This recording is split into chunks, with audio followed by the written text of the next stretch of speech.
నమస్తే, welcome to Swatantra news. This is Sumitra. బులెటిన్ల ముందుగా హెడ్లైన్స్. తెలంగాణలో 2 ఎమ్మెల్సీ స్థానాలకు నోటిఫికేషన్. ఈ నెల 11న నోటిఫికేషన్, 29న పోలింగ్.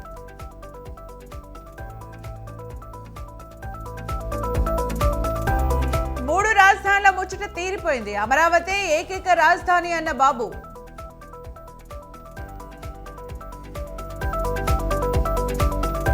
బీఆర్ఎస్ ఓటమిని జీర్ణించుకోలేకపోతోంది. ఇంకా గులాబీ నేతల తీరు మారలేదన్న మంత్రి దుద్దిల్లా. అయోధ్య పేరుతో బీజేపీ ఓట్ల రాజకీయం చేస్తోంది. మోదీ అద్వానీని అయోధ్యకు రానివ్వడం లేదన్న నారాయణ. విచారణ పేరుతో నన్ను అరెస్ట్ చేయాలనుకుంటున్నారు. ఎన్నికల ప్రచారంలో పాల్గొనకుండా కుట్ర చేస్తున్నారన్న కేజ్రీవాల్.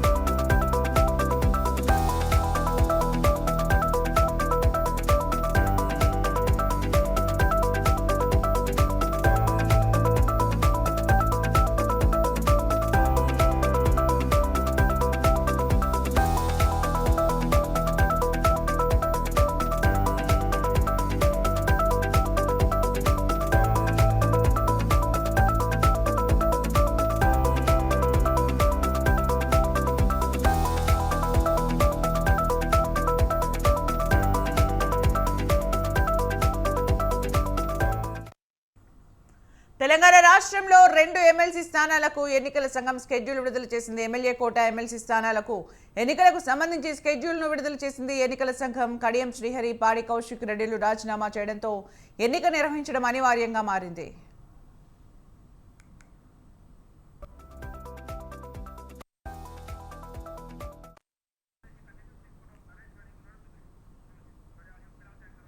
స్టేషన్ ఘన్పూర్ నుండి కడియం శ్రీహరి, హుజరాబాద్ నుండి పాడి కౌశిక్ రెడ్డి ఎమ్మెల్యేలుగా విజయం సాధించడంతో ఎమ్మెల్సీ స్థానాలకు రాజీనామాలు చేశారు. ఈ 2 ఎమ్మెల్సీ స్థానాలకు ఈ నెల 11న నోటిఫికేషన్ విడుదల కానుంది. ఈ నెల 29న పోలింగ్ నిర్వహించనున్నారు. ఇక మరిన్ని అప్డేట్స్ మా బ్యూరో చీఫ్ నరేష్ అందిస్తారు. నరేష్. 2 ఎమ్మెల్సీ స్థానాల కోసం కేంద్ర ఎన్నికల సంఘం నోటిఫికేషన్ జారీ చేసింది.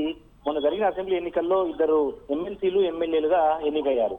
అంటే ఈ 2 ఎమ్మెల్సీలు కూడా ఎమ్మెల్యేల కోటా నుంచి ఎమ్మెల్సీగా ఎన్నికైన నేపథ్యంలో ఆ 2 స్థానాలు ఖాళీ అయ్యాయి. ఆ స్టేషన్ కన్పూర్ నుంచి టీఆర్ఎస్ ఎమ్మెల్యేగా ఎన్నికైన కడియం శ్రీహరి, హుజరాబాద్ నుంచి బీఆర్ఎస్ ఎమ్మెల్యేగా ఎన్నికైన పాడి కౌశిక్ రెడ్డి, వీళ్ళిద్దరూ గతంలో ఎమ్మెల్యే కోటాలో ఎమ్మెల్సీలుగా ఉన్నారు. ఈ నేపథ్యంలో వాళ్ళు ఎమ్మెల్యేలుగా ఎన్నికవడంతో తమ ఎమ్మెల్సీ స్థానాలకు రాజీనామా చేశారు. ఈ నేపథ్యంలో ఆ 2 ఎమ్మెల్సీ స్థానాలకు నోటిఫికేషన్ కేంద్ర ఎన్నికల కమిషన్ జారీ చేసింది.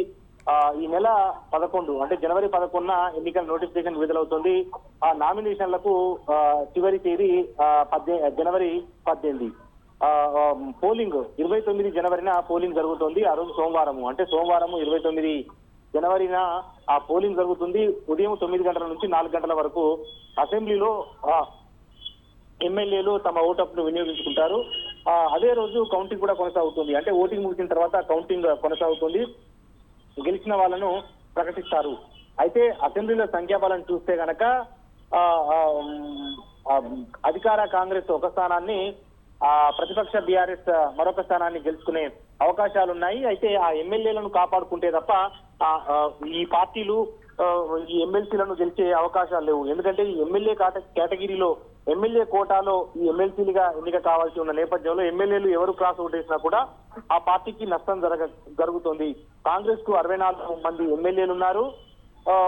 సిపిఐ ఎమ్మెల్యేను కలుపుకుంటే 65 మంది కాంగ్రెస్ కు సంఖ్యాబలం ఉంది. బీఆర్ఎస్ కు 39 ఎమ్మెల్యేల సంఖ్యాబలం ఉంది.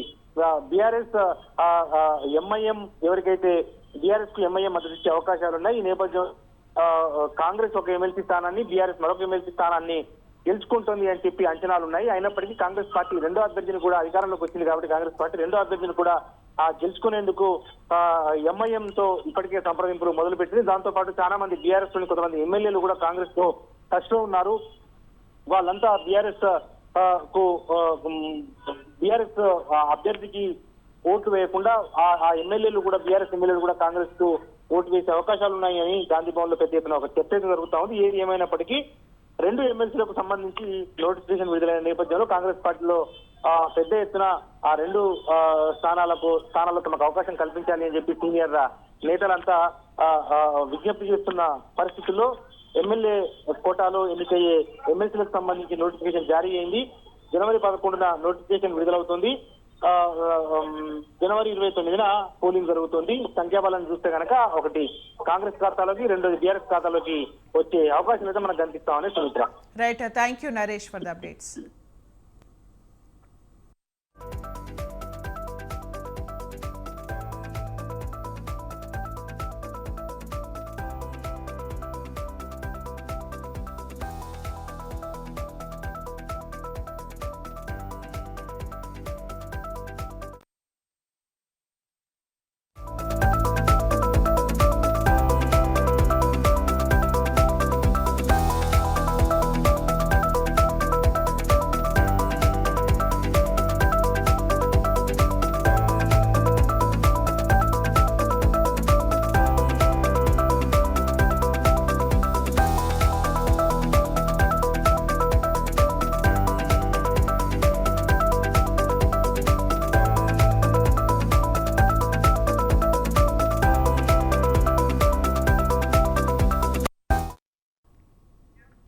తెలంగాణ రాష్ట్రంలో పోలీస్ కానిస్టేబుల్ నియామకాలకు మార్గం సుగమమైంది. కానిస్టేబుల్ నియామకాలకు సంబంధించి గతంలో తెలంగాణ హైకోర్టు సింగిల్ బెంచ్ ఇచ్చిన తీర్పును డివిజన్ బెంచ్ కొట్టేసింది. దీంతో తెలంగాణలో 15,640 పోలీస్ కానిస్టేబుల్ నియామకాలకు మార్గం సుగమమైంది.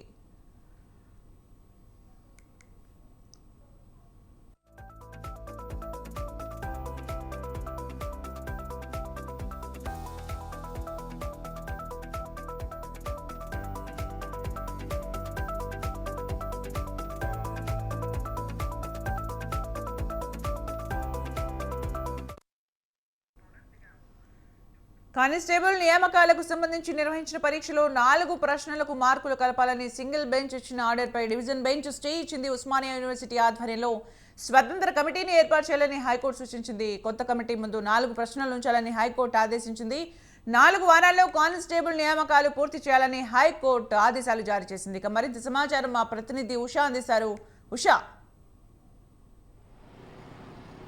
సుమిత్ర, గత ఏడాది కానిస్టేబుల్ రిక్రూట్మెంట్కి సంబంధించి నిర్వహించినటువంటి పరీక్షలు ఏవైతే ఉన్నాయో ఆ ప్రశ్నపత్రంలో 4 ప్రశ్నలు తప్పిదాలు ఉన్నట్టుగా గతంలో ఏదైతే సింగిల్ బెంచ్లో కానిస్టేబుల్ అభ్యర్థులు ఎవరైతే ఉన్నారో వారు గతంలో హైకోర్టులో అప్పీల్కి వెళ్ళడం జరిగింది. దీనికి సంబంధించి సింగిల్ బెంచ్ ఏదైతే 4 ప్రశ్నలు యాడ్ చేయాల్సిందిగా అనుమతించింది. దీనికి సంబంధించి ఎవరైతే సెలెక్ట్ అయిన అభ్యర్థులు ఎవరైతే ఉన్నారో వారందరూ కూడా ఏదైతే 15,643 మంది అభ్యర్థులు ఎవరైతే ఉన్నారో వారందరూ కూడా ఈ సింగిల్ బెంచ్ ఇచ్చినటువంటి తీర్పును సవాల్ చేస్తూ డివిజన్ బెంచ్లో పిటిషన్ దాఖలు చేసుకోవడం జరిగింది. డివిజన్ బెంచ్ ఈరోజు ఒక కీలకమైన నిర్ణయం తీసుకున్నట్టుగా తెలుస్తుంది. ఏదైతే ఇండిపెండెంట్ ఎక్స్పర్ట్ కమిటీ ఈ 4 తప్పిదాల గురించి కూడా ఒక క్షుణ్ణమైన నివేదికను అందజేయాలి. దీని మొత్తం కూడా ఉస్మానియా యూనివర్సిటీ పరిధిలోనే ఈ నివేదిక మొత్తం కూడా ప్రిపేర్ చేయాలనుకోవడంలోనే తెలపడం జరిగింది. మొత్తం మీద 4 వారాల లోపు పోలీస్ రిక్రూట్మెంట్ సెలక్షన్స్ ఏవైతే ఉన్నాయో అవన్నీ కూడా ఫిల్ చేయాలి అన్న కోణంలోనే పోలీస్ రిక్రూట్మెంట్ బోర్డుకు కూడా హైకోర్టు స్పష్టమైన ఆదేశాలు ఇవ్వడం జరిగింది. ప్రస్తుతం చూసుకున్నట్టయితే కానిస్టేబుల్ నియామకాలకి సంబంధించి సెలక్షన్ ప్రాసెస్ వెంటనే అమలు పరచాలి అన్న కోణంలోనే హైకోర్టు ఈ తీర్పునిచ్చినట్టుగా తెలుస్తోంది. కానిస్టేబుల్ అభ్యర్థులు ఎవరెవరైతే ఉన్నారో వారందరికీ కూడా ఈ 4 ప్రశ్నలు ఏదైతే 4 ప్రశ్నలు యాడ్ చేస్తే తాము సెలెక్ట్ అవుతామో అని అభిప్రాయంతో ఉన్నటువంటి అభ్యర్థులు ఎవరైతే ఉన్నారో వారికి ఇది నీరుగార్చినట్టుగానే తెలుస్తోంది. సెలెక్ట్ అయిన అభ్యర్థులు ఎవరైతే ఉన్నారో ఏదైతే డివిజన్ బెంచ్ ఇచ్చినటువంటి ఈ రోజు ఇచ్చినటువంటి తీర్పు ఏదైతే ఉందో ఇది సెలెక్ట్ అయిన అభ్యర్థులకు కొంత ఊరట లభించినప్పటికీ ఏదైతే దాదాపు సెలెక్ట్ అవ్వడానికి అంచుల్లో ఉన్నటువంటి వ్యక్తులు ఎవరైతే ఉన్నారో వారికి మాత్రం ఇది కొద్దిగా నిరాశపరిచే అంశంగానే తెలుస్తుంది. ఈ రోజు హైకోర్టు ఇచ్చినటువంటి స్పష్టమైన గైడ్ లైన్స్ ఏవైతే ఉన్నాయో వీటిని బేస్ చేసుకొని ఇండిపెండెంట్ ఎక్స్పర్ట్ కమిటీ ఏదైతే ఉందో ఈ మొత్తం కూడా నివేదిక సమర్పించాలి. ఈ 4 ప్రశ్నల తప్పిదాలు ఏవైతే ఉన్నాయో ఈ తప్పిదాలను మొత్తం కూడా క్షుణ్ణంగా ఒక నివేదిక సమర్పించాలన్న కోణంలోనే స్పష్టమైన ఆదేశాలు ఇచ్చింది. మరోవైపు పోలీస్ రిక్రూట్మెంట్ బోర్డు కూడా సెలక్షన్ ప్రాసెస్ ని హుటాహుటిన ప్రారంభించాలి అన్న కోణంలోనే ఒక స్పష్టమైన ఆదేశాలను అయితే ఇవ్వడం జరిగింది. సుమిత్ర. 4 వారాల్లోనే ప్రాసెస్ కంప్లీట్ చేయాలి అని అంటున్నారు ఉషా. అంటే దీనికి సంబంధించిన అప్డేట్స్ ఏంటి? అంటే దీని ద్వారా తెలియజేస్తుంది ఏమని అనుకోవచ్చు? సుమిత్ర, గత ఏడాది చూసుకున్నట్టయితే గ్రూప్స్ కావచ్చు, ప్రతి ఒక్క ఎగ్జామ్ గవర్నమెంట్ సెక్టార్లో చేసినటువంటి ప్రతి ఒక్క ఎగ్జామ్ కూడా చాలా వరకు కూడా తప్పిదాలే ఉన్నాయి. దానిలో ముఖ్యంగా కానిస్టేబుల్ అభ్యర్థులు, ఎంతోమంది అభ్యర్థులు కానిస్టేబుల్ అభ్యర్థులకి అప్లై చేసుకున్న అభ్యర్థులు ఎవరైతే ఉన్నారో వారిలో కేవలం 15,643 మంది మాత్రమే సెలెక్ట్ అయ్యారు. కాబట్టి వీరిలో ఏదైతే మొత్తం ఎంతమంది ఈ ఎగ్జామ్ రాశారు, ఈ ఎగ్జామ్లో ఎంతమంది క్వాలిఫై అయ్యారు, క్వాలిఫై అయిన వారికి దరిదాపుల్లో ఉన్నటువంటి అభ్యర్థులు ఎవరైతే ఉన్నారో వారందరూ కూడా ఇప్పుడు డివిజన్ బెంచ్ ఇచ్చినటువంటి తీర్పు ఏదైతే ఉందో, ఈ 4 ప్రశ్నలు ఎక్స్పర్ట్ కమిటీ నివేదిక ఇచ్చిన తర్వాత మళ్ళీ కూడా ఈ 4 ప్రశ్నలకి సంబంధించి కూడా పోలీస్ రిక్రూట్మెంట్లో మరింత రిక్రూట్మెంట్ జరిగే అవకాశం ఉంటుంది. సెలెక్ట్ అయిన అభ్యర్థులు ఎవరైతే ఉన్నారో పోలీస్ రిక్రూట్మెంట్లో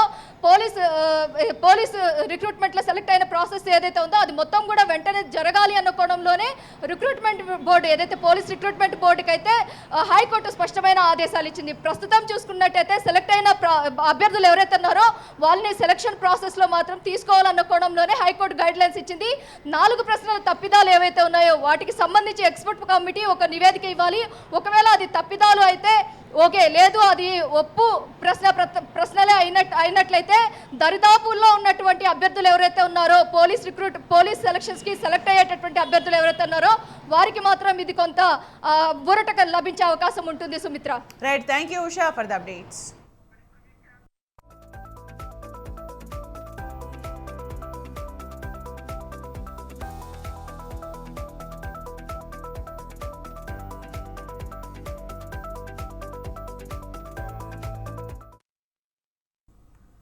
అయోధ్య రామాలయంపై సిపిఐ జాతీయ కార్యదర్శి నారాయణ హాట్ కామెంట్స్ చేశారు. అద్వానీ లేకుంటే బాబ్రీ కూలేదా అని ప్రశ్నించారు. ఉద్దేశపూర్వకంగా అద్వానీని రామమందిరం ప్రారంభోత్సవానికి రావద్దని చెప్పారని ఆరోపించారు. మోడీ గ్రాఫ్ తగ్గకూడదని అద్వానీని పిలవడం లేదన్నారు.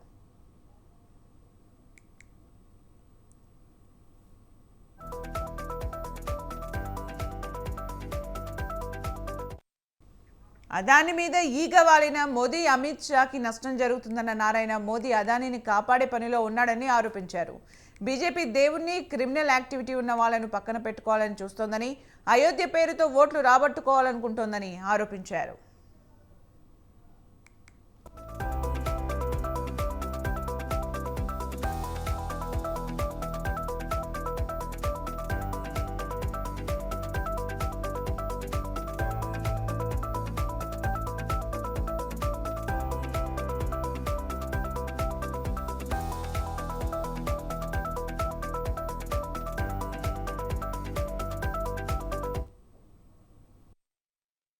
ఓట్లు పొందడానికి ఉపయోగపడే ఒక ప్రీ ప్లాన్ యాక్ట్.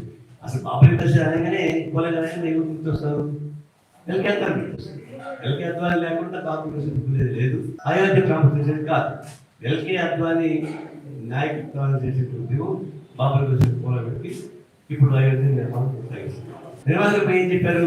పెద్ద చాలా మంచివాడివి, గొప్పవాడి, నీ ఆరోగ్యం మంచిది కాదు, నువ్వు రావద్దు, అందులో ఆహ్వానం సరిపోతాను, నేను రావద్దని చెప్పడానికి అదేమంటే ఆరోగ్యం బాధ. దేవగౌడ కన్నా ఆరోగ్యం బాధ, దేవగౌడ ఇంకా నడవడం, నేను ఎల్కేతో నడవగలదు కావాలి అంటే ఉద్దేశపూర్వకంగా ఎల్కే అద్వాని లాంటి వాడు వస్తే మోడీ గ్రాఫ్ పొరపాటు కూడా మోడీ గ్రాఫ్ తగ్గి పార్టీ లోపల కానీ బయట పార్టీ లోపల పొరపాటు కొట్టేశారు. అయోధ్యని అడ్డం పెట్టుకొని ఈ పార్లమెంట్ ఎలక్షన్స్ ఓట్లు పొందడానికి ఉపయోగపడే ఒక ప్రీ ప్లాన్ యాక్ట్. అసలు బాబరీ దశ అనగానే కొలగానే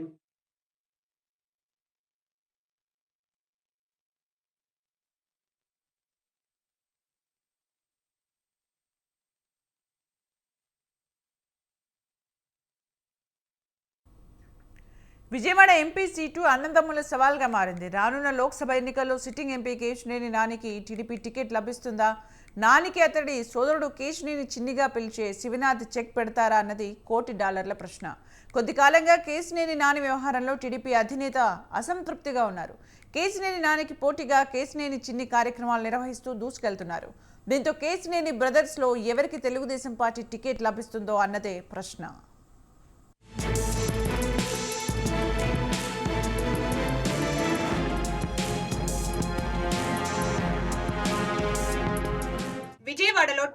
ఎంపీ టికెట్ కోసం కేసినేని బ్రదర్స్ ఇద్దరు పోటీ పడుతున్నారు.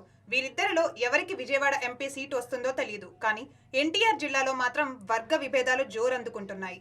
విజయవాడలో ఎక్కడ అభివృద్ధి పనులు జరిగితే అక్కడ ప్రోటోకాల్ ప్రకారం విజయవాడ ఎంపీగా కేసినేని నానికి ఆహ్వానం అందిస్తే వెళ్తున్నారు. అయితే ప్రభుత్వ కార్యక్రమాల్లో ఎంపీ హాజరు కావడం పట్ల టీడీపీ అధిష్టానం అసంతృప్తితో ఉంది. గతంలో ఎన్టీఆర్ జిల్లాలో పలు అభివృద్ధి కార్యక్రమాలకి హాజరైన కేసినేని నాని ఎంపీ సీట్పై కీలక వ్యాఖ్యలు చేశారు. రానున్న ఎన్నికలకు మోసపూరిత వ్యక్తులు, కాల్ మనీ కేసులు ఉన్నవారు టికెట్ కోసం ప్రయత్నాలు చేస్తున్నారని సోదరుడు కేసినేని శివనాథ్పై చురకలు అంటించారు.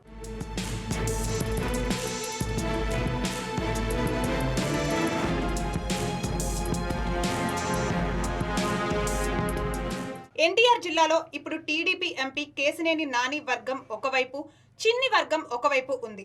కేసినేని చిన్ని అతి తక్కువ కాలంలోనే ఎన్టీఆర్ జిల్లా ప్రజలకి దగ్గరయ్యారు. పలు స్వచ్ఛంద సేవా కార్యక్రమాలతో ప్రజలకి చేరువవ్వడమే కాక సైన్యాన్ని సైతం ఏర్పాటు చేసుకున్నారు. దీంతో ఈసారి విజయవాడ ఎంపీ సీటు తనకే వస్తుంది అని ధీమాతో ఉన్నారు. ఎన్టీఆర్ జిల్లాలో ఇదే పెద్ద చర్చ. ఏదో ఒక కార్యక్రమంలో కేసినేని బ్రదర్స్ పరస్పరం విమర్శలు కూడా చేసుకుంటున్నారు. కానీ అధిష్టానం ఎవరికి సీట్ ఇస్తారో క్లారిటీ ఇవ్వకపోవడంతో విభేదాలు తారాస్థాయికి చేరుకుంటున్నాయి.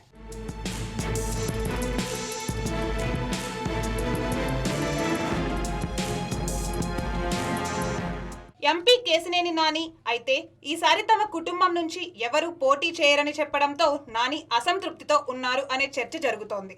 ఒక బీసీ వ్యక్తికి టికెట్ ఇస్తే తన సపోర్ట్ ఎప్పుడూ ఉంటుందని నాని చెప్పుకొచ్చారు. తాజాగా కేసినేని శివనాథ్కి విజయవాడ ఎంపీ సీట్ ఇస్తున్నారని టీడీపీ జాతీయ ప్రధాన కార్యదర్శి నారా లోకేష్ హామీ ఇచ్చారనే వార్త సోషల్ మీడియాలో చక్కర్లు కొడుతోంది. దీనితో అధిష్టానం సీరియస్ అయింది. ఈ అసత్య ప్రచారాలు ఏంటి అని కేసినేని చిన్నికి హెచ్చరికలు వచ్చాయి అంటున్నారు. మరోపక్క జనసేన టీడీపీ సమన్వయ సమావేశాలు నిర్వహిస్తున్న నేపథ్యంలో ఇద్దరిలో ఎవరికి ఆహ్వానం పంపాలో తెలియక తెలుగు తమ్ముళ్లు తలలు పట్టుకుంటున్నారు. అధిష్టానం మౌనంతో పరిస్థితి చేయి దాటిపోవచ్చు అని అంటున్నారు.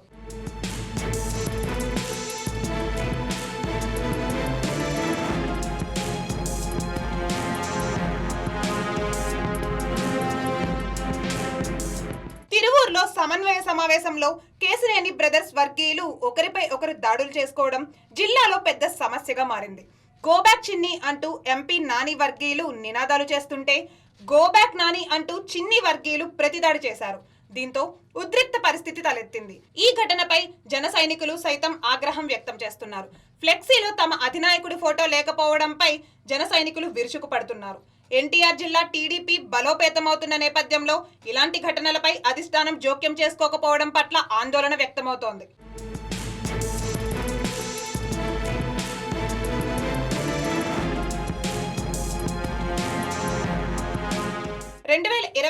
ఎన్నికలు దగ్గర పడుతున్న నేపథ్యంలో టీడీపీ అధినాయకత్వం కఠినంగా విజయవాడ ఎంపీ సీట్ కోల్పోతామేమో అని టీడీపీ కార్యకర్తలు చర్చించుకుంటున్నారు. టీడీపీ జనసేన ప్రభుత్వం రావాలంటే ఇలాంటి విభేదాలు పునరావృతం కాకుండా చూడాల్సిన బాధ్యత అధినేతలపై ఉందని భావిస్తున్నారు.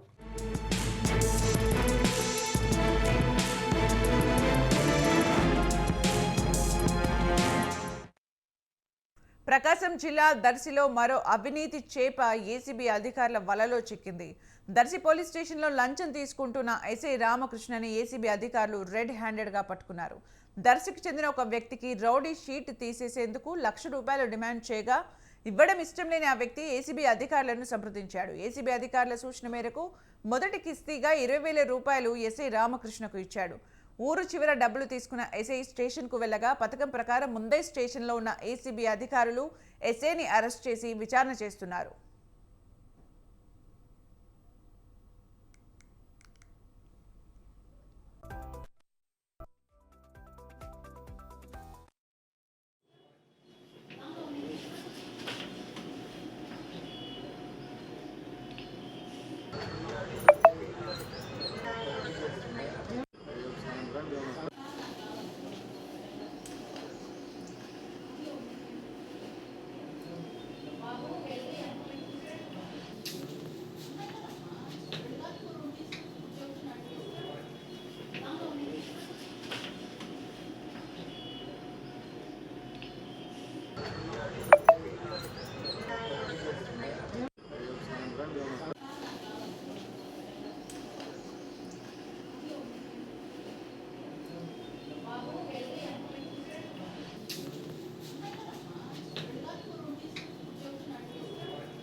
ఆఫ్ఘనిస్తాన్ భూకంపం కుదిపేసింది. రిక్టర్ స్కేల్పై భూకంప తీవ్రత 4.3గా నమోదైంది. ముఖ్యంగా ఫైజాబాద్ నగరం 2 సార్లు వరుసగా భూమి కంపించడంతో గడగడలాడింది. జనం బయటకు పరుగులు తీశారు. 120 కిలోమీటర్ల లోతులో ప్రకంపనలు ఆరంభమయ్యాయి. వారం రోజుల్లో ఆఫ్ఘనిస్తాన్లో భూమి కంపించడం ఇది మూడోసారి. భారతదేశంలోని జమ్మూ కాశ్మీర్లోనూ ప్రకంపనలు నమోదయ్యాయి.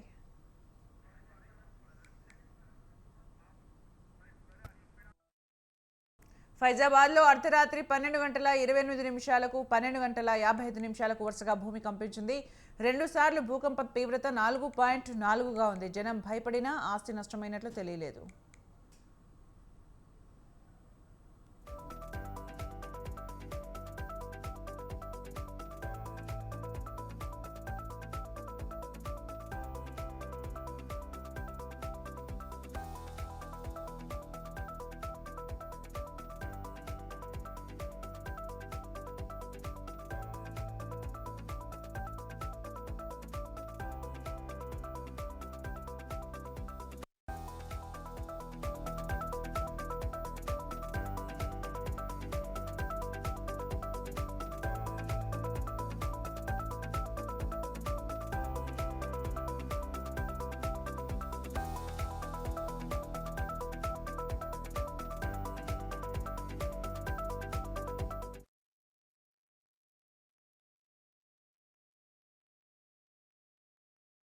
That's all for now. Keep watching Swatantra.